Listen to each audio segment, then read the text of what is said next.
Doctor Vishnu Rao గారు ఉన్నారు. Sir నమస్తే అండి అందరికీ. నమస్తే.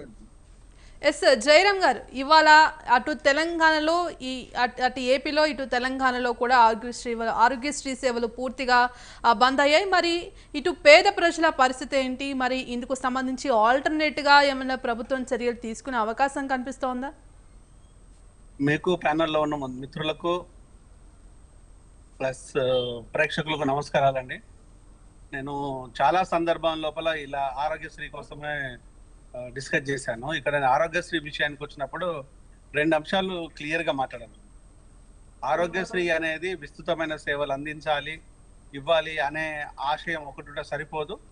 లేదు అనుకుంటే ఓన్లీ ప్రజలకు ముందు ప్రామిస్ చేసినంత మాత్రం సరిపోదు. దానికి సంబంధించిన నిధులను పూర్తిగా విడుదల చేయాలి. దాన్ని పూర్తి స్థాయిలో ప్రజలు వాడుకునే విధంగా దాన్ని విస్తృతంగా ప్రచారం చేయాలి. ప్రభుత్వం ఆ రెండూ చేయటం లేదు. విస్తృతమైన నిధులు ఇవ్వదు, దాన్ని ఆడుకునే ఎట్లా వాడుకోవాలి ఏంటిది అనేది విధానాలు కూడా తెలియదు. ఇట్లా కొన్ని జబ్బులకు ఆరోగ్యశ్రీ ఉన్నా కూడా ప్రజలు భయపడి ఎక్కడ చేయించుకోవాలో అసలు ఆరోగ్యశ్రీలో ఏది వస్తుందో రాదో తెలియకుండా అనవసరంగా హాస్పిటల్లో చుట్టూ తిరిగేసి వాళ్ళ జీవితాలను కోల్పోవడమే కాదు, ఆస్తులను సర్వం కోల్పోయిన సందర్భాలు చాలా ఉన్నాయి. నా నోటీసులోనే వందలాది విషయాలు ఉన్నాయి. సో ఇది ఒక అంశం. మరొక అంశం వచ్చేసి అసలు ఆరోగ్యశ్రీని ఎందుకు ఈ విధంగా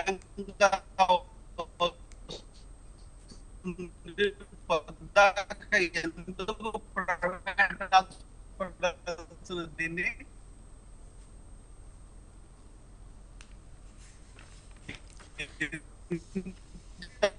ఇబ్బంది వాళ్ళంటే విధానాలతో ప్రజలకు మొదటి నుంచి ఒకటే చెప్తున్నాను, అసలు విధానాలు పూర్తి స్థాయిలో ఇంతవరకు దానికంటూ ఒక ఫ్రేమ్ చేశారు. ఆ ఫ్రేమ్ ను ఒక రాజకీయమైన ఒక ఎజెండాలో భాగంగా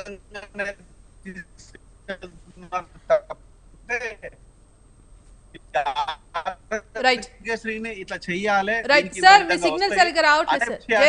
ప్రైవేట్ హాస్పిటల్స్ కానీ గవర్నమెంట్ వాయిస్ బ్రేక్ అవుతుంది సార్, సిగ్నల్ రావట్లేదు. ఓకే సార్, మళ్ళీ మీ దగ్గరకు వస్తాను. ఎస్